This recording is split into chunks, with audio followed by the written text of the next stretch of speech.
자, 좋은 아침입니다. 오늘 찬양하시면서 굿모닝 체프를 함께 올려드릴게요.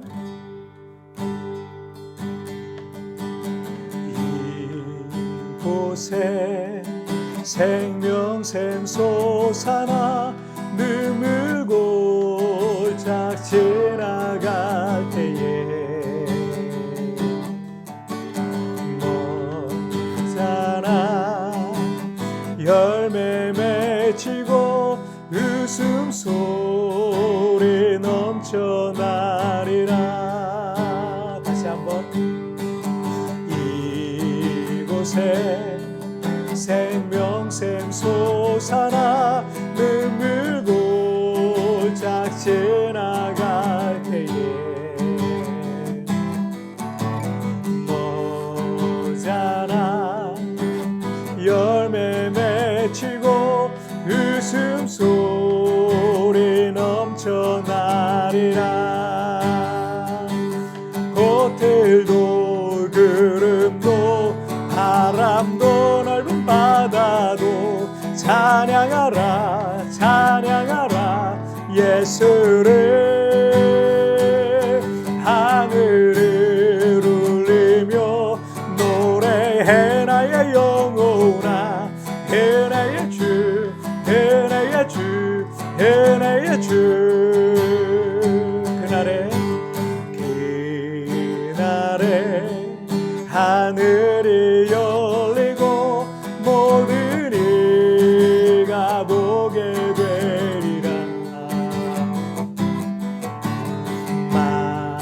마침내 꽃들이 피고 영광의 주가 오시리라.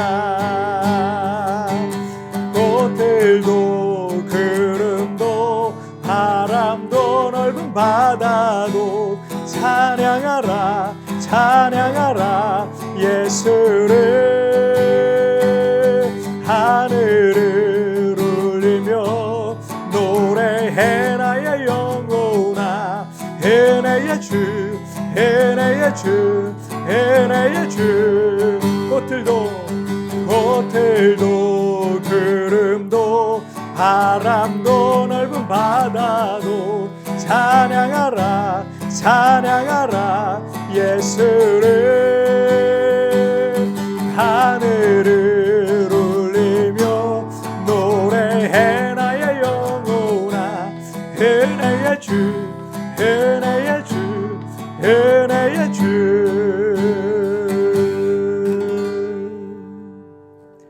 기도하시겠습니다. 하나님 아버지 감사합니다.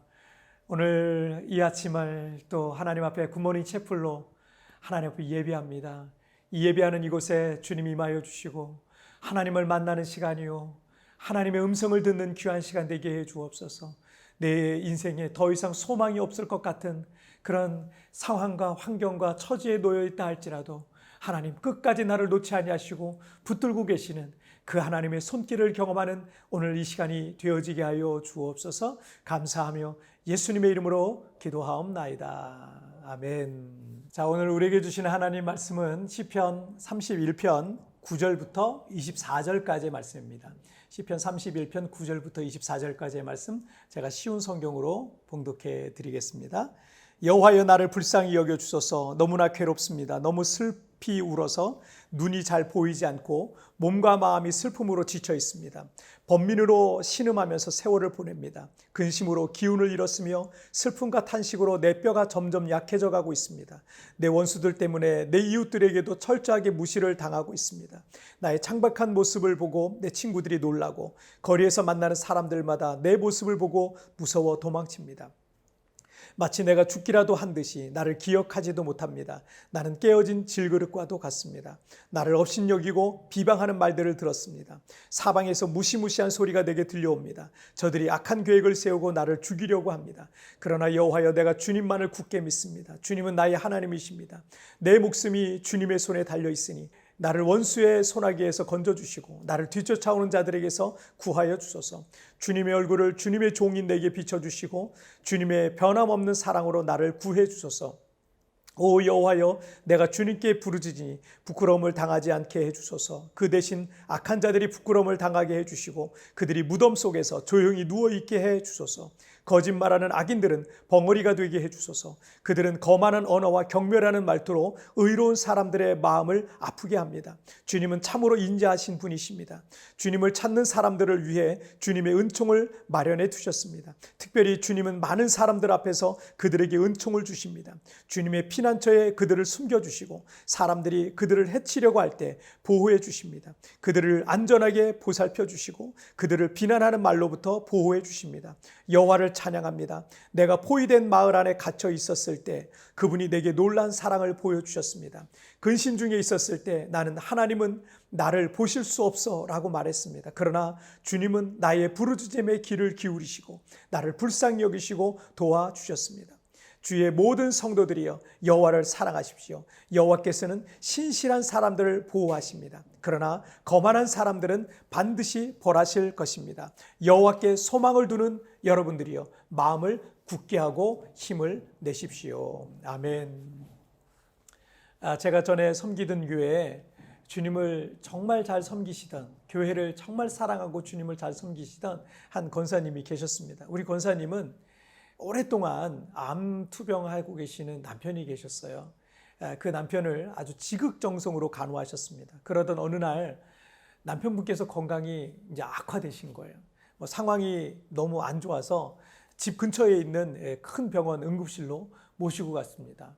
병원에서 이렇게 저렇게 좀 진단을 해보시더니 아무래도 다시 회복하기 어려울 것 같습니다. 이제 마음의 준비를 하시지요. 이렇게 얘기를 하신 거예요. 권사님도 남편 건강이 안 좋으셨기 때문에 언젠가는 이별해야 할 순간이 올 거라고 생각했지만 막상 정말 그 상황이 오니까 그렇게 남편을 보내드릴 수 없을 거라고 생각하셨습니다. 그래서 급히 서울에 있는 아주 큰 병원 응급실로 남편을 옮겼습니다. 여러분, 그런데 무슨 일이 일어난지 아세요? 그 죽어가던 남편분께서 다시 살아나신 거예요. 이제 다 끝났구나, 더 이상 희망이 없구나 라고 하는 그 순간에 명의를 만났더니, 명의를 찾아갔더니 다시 살아나게 된 겁니다. 하나님은 이 땅에 유명하다는 그런 명의들과는 비교조차 할 수 없는 완전하신 치료자이십니다. 주님은 아무 소망조차도 보이지 않는 나의 인생을 치료해 주실 겁니다. 도저히 벗어날 수 없을 것 같은 그 고난의 수렁에서도 하나님은 나를 건지실 것을 여러분 믿으시길 바랍니다. 오늘 본문의 다윗은 과연 나에게도 한 줄기 빛과 같은 희망이 남아있을까라고 할 만한 그런 비관적인 상황입니다. 본문의 내용들을 보시면 9절에서는 다윗은 너무나 괴롭고 슬프며 너무 울어서 시력까지 떨어졌고 몸과 마음이 지쳐있는 상황이에요. 10절에서는 하루하루 근심과 번민 속에서 기운을 잃었고 슬픔과 탄식으로 건강은 점점 약해져만 가는 그 모습을 묘사하고 있고요. 11절에서는 아름답던 그의 외모는 점점 폐인처럼 변해갔고 사람들에게 철저하게 무시를 받고 있는 모습도 표현되어 있습니다. 13절에서는 여기저기서 다윗을 비방하는 말들도 들리고 다윗을 죽이려고 하는 그런 악한 계략들도 느껴지고 있는 그런 모습입니다. 자, 12절 말씀 보십시오. 마치 내가 죽기라도 한 듯이 나를 기억하지 못합니다. 나는 깨어진 질그릇과도 같습니다. 사람들은 과거에 민족을 구원했던 민족의 영웅이었던 이 다윗을 잊은 것 같고 이제 그는 깨어진 질그릇과 같다. 사람들에게 그렇게 버려졌다는 얘기죠. 바닥에 떨어져서 산산조각난 질그릇은 아무 쓸모가 없어서 밖에 버려질 수밖에 없는 겁니다. 지금 다윗의 형편이, 다윗의 지금 상황이 그렇다는 얘기예요. 그래서 다윗은 14절부터 20절까지 하나님께 구원해달라고 간절히 기도하고 있습니다. 그리고 21절, 22절에서는 큰 고난 속에 있었던 과거의 일들을 회상하면서 완전히 포위되어 작은 마을에 갇혀 있었을 때 하나님께서 그때도 구원해 주셨고 나는 이제 끝났구나, 나는 아무 소망도 없구나 라고 할 만한 그런 상황 앞에서 하나님 앞에 간절히 부르짖었더니 하나님께서 자신을 불쌍히 여겨주시고 구원해 주셨다라는 얘기를 간증하고 있고 고백하고 있는 겁니다. 다윗은 이 시편을 읽고 있는 성도들, 그리고 작은 희망조차 보이지 않는 상황 속에 던져져 있는 성도들에게 23절과 24절을 통해서 이렇게 말하고 있어요. 주의 모든 성도들이여 여호와를 살아가십시오. 여호와께서는 신실한 사람들을 보호하십니다. 그러나 거만한 사람들을 반드시 벌하실 것입니다. 여호와께 소망을 두는 여러분들이여 마음을 굳게 하고 힘을 내십시오. 다윗 자신도 살아날 작은 희망조차 보이지 않던 그런 상황들 속에서 하나님의 구원을 경험했다는 거예요. 그러니까 두려워하지 말라는 거예요. 포기하지 말라는 거예요. 흔들리지 말고 마음을 굳게 먹고 믿음을 견고히 하고 힘을 내라고 다윗은 권면하고 있는 겁니다. 나의 희망이 끝나는 그 지점에서 하나님께서 일하는 시작점이 될 겁니다.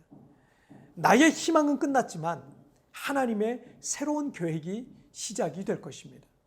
그러므로 다윗은 오늘을 살아가는 우리에게 나에게도 여전히 희망이 있다.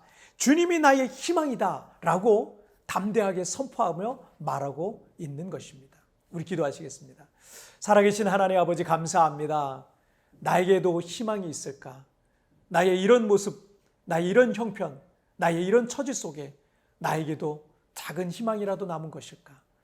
그렇게 절망적이고 낙심되는 마음들이 하루에도 수도 없이 왔다 갔다 하는 그런 우리의 삶의 모습을 주님 불쌍히 여겨 주옵소서. 그러나 오늘 다윗이 아무리 어려운 상황 속에 있다 할지라도 작은 희망조차도 보이지 않는 그런 최악의 상황 가운데 있다 할지라도 결국 하나님께서 그를 건지시고 구원해 주셨던 것처럼 담대하라고, 흔들리지 말라고, 마음을 굳게 먹고 믿음을 굳게 하고 하나님 바라보라고, 하나님께서 구원해 주실 거라고, 나에게도 여전히 희망이 남아있다고, 하나님이 나의 구원이 되실 거라고 오늘 다윗이 우리 모든 성도들에게 말하고 있는 것처럼 오늘 그 믿음을 가지고 오늘 하루를 넉넉히 승리하는 우리 복된 성도들 되게 하여 주시옵소서. 감사하며 예수님의 이름으로 기도하옵나이다. 아멘. 여러분 뒤편에 나온 오늘의 묵상 살펴보시면서 개인적으로 묵상하시고 또 오늘 하나님 앞에 짧게라도 여러분 기도하시면서 여러분 오늘 주님과 동행하시길 바랍니다. 우리 내일은 우리 리마인드 3번 메시지를 통해서 여러분 오늘 하루의 삶을 시작하시기를 바랍니다. 여러분 오늘도 승리하세요. 나의 희망이 끝나는 바로 그 지점이 하나님께서 일하시는 시작점이 될 것입니다. 나의 희망은 끝났지만 하나님의 새로운 계획이 시작될 것입니다. 내게는 더 이상 희망이 보이지 않지만 하나님께서 새 일을 행하기를 기대하는 믿음이 있습니까? 그 새 일은 무엇입니까? 오늘 믿음으로 다윗처럼 기도하십시다.